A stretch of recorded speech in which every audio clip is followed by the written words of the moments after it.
Assalamualaikum warahmatullahi wabarakatuh. Perkenalkan nama saya Azrika Dwi Anggraini, jurusan Budidaya Perairan, Fakultas Ilmu Kelautan dan Perikanan, Universitas Maritim Raja Ali Haji. Di sini saya akan menyelesaikan tugas sistem teknologi aquacultur, yaitu liputan bentuk kolam dan saluran pemasukan dan pengeluaran air. Nah, di sini saya akan menjelaskan yaitu wadah kolam beton dan tambak yang digunakan untuk pembesaran ikan. Liputan bentuk kolam dan saluran pemasukan dan pengeluaran air. Teknik pembesaran ikan sidat pada kolam beton di Balai Pembenihan Ikan Dinas Pertanian Blitar. Kolam ikan adalah perairan terkendali, danau buatan atau reservoir air yang digunakan untuk pemeliharaan sejumlah ikan untuk aktivitas budidaya ikan, pemancingan rekreasi atau hiasan. Kolam beton. Kolam semen adalah kolam yang dasar kolam pematangan di beton sehingga tidak mudah merusak atau permanen. Kolam semen ini merupakan salah satu kolam diperuntukkan untuk kegiatan dalam jangka waktu panjang seperti pembesaran ikan. Nah, di sini adalah ada kolam beton. Ini yang saluran A, yaitu untuk pemasukan air.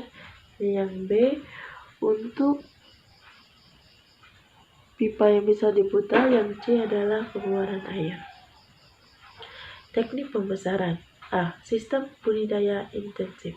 Pola pengolahan usaha budidaya perairan intensif banyak diterapkan pada budidaya air tawar dan tambak. Teknologi budidaya intensif ditandai dengan petak tambak atau kolam untuk pemeliharaan. B. Sistem budidaya semi-intensif. Budidaya semi-intensif ditandai dengan pada tebal rendah dan masih mengandalkan pakan di lingkungan. Budidaya ikan semi-intensif dapat dilakukan di dalam kolam karena biasanya akan menumbuhkan plankton sebagai pakan alami untuk ikan.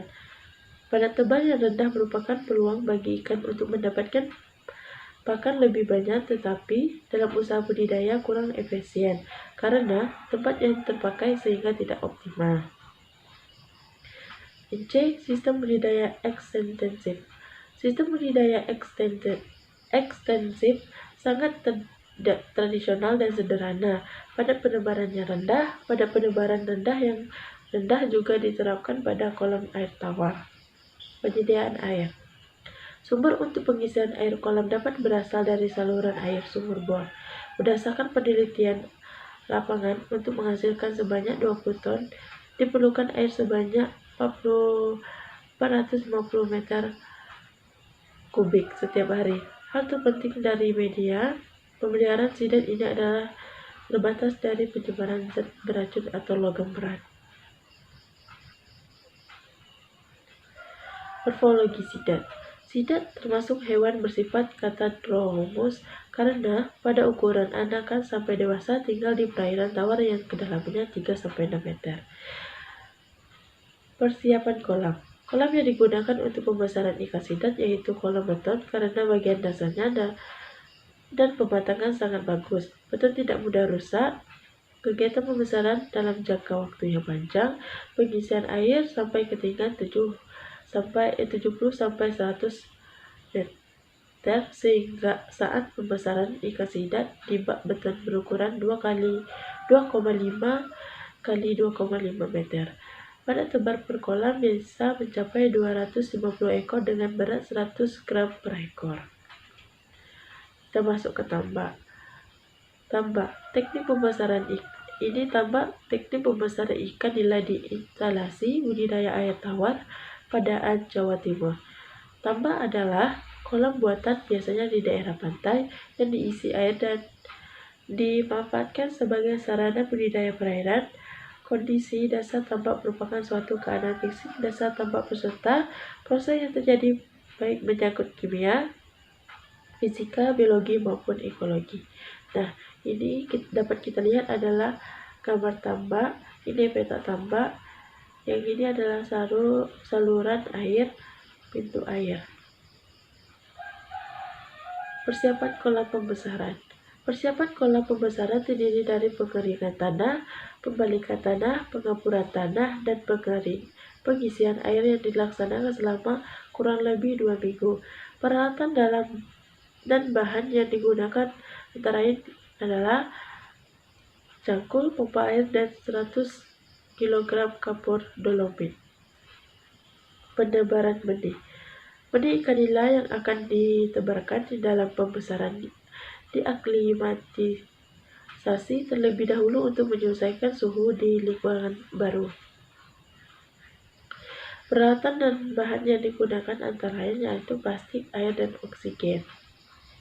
Pertumbuhan ikan. Pertumbuhan ikan diukur setiap seminggu sekali dengan parameter panjang dan berat. Peralatan dan bahan yang digunakan antara lain 50 ekor ikan nila, penggaris, dan neraca digital. Pengelolaan kualitas air. Kualitas air diukur setiap harinya dengan parameter oksigen terlarut, suhu, kecerahan, dan pH. Peralatan yang digunakan antara lain DO-meter dan pH-meter. Pengeringan tanah kolam. Setelah digunakan untuk satu siklus pembesaran ikan nila, dasar kolam menjadi kubangan lumpur organik akibat terjadi pengendapan. Berbagai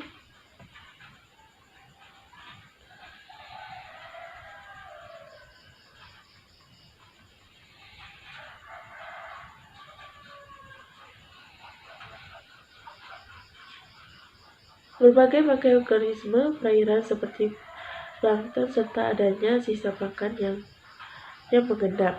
Proses pengeringan dilakukan selama 1-2 minggu atau tergantung cuaca hingga tanah tampak retak.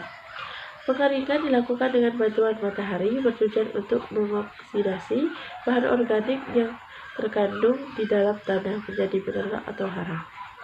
Pembalikan tanah. Pembalikan tanah atau pengangkatan lumpur dilakukan setelah tanah dasar kolam kering. Pembalikan tanah dilakukan dengan cara mencangkul tanah dengan kedalaman 5-10 cm. Pembalikan tanah berfungsi untuk mengurangi kandungan bahan organik di dasar kolam serta dapat meninggikan pematangan dan penutupan kebocoran pematangan.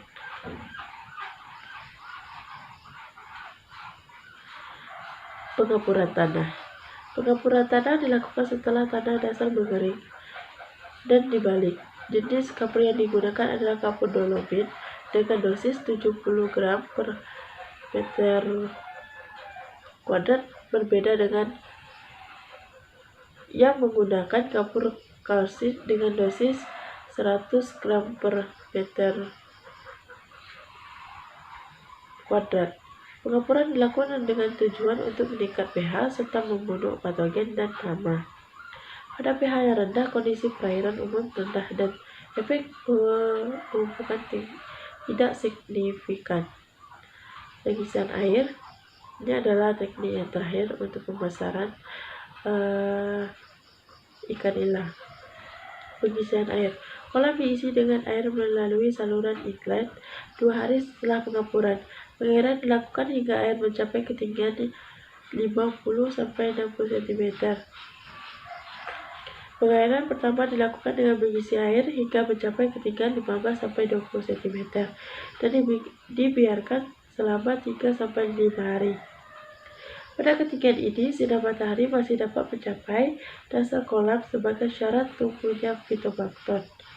Sebelum menebar benih, kolam diisi air kembali sebagai proses pengisian air lanjutan hingga mencapai ketinggian yang ditentukan. Setelah dilakukan pengisian air lanjutan, diharapkan kondisi lingkungan menjadi stabil dan kapasitas oksigen meningkat. Sekian penjelasan tentang liputan bentuk kolam dan saluran pemasukan dan pengeluaran air. Terima kasih. Assalamualaikum warahmatullahi wabarakatuh.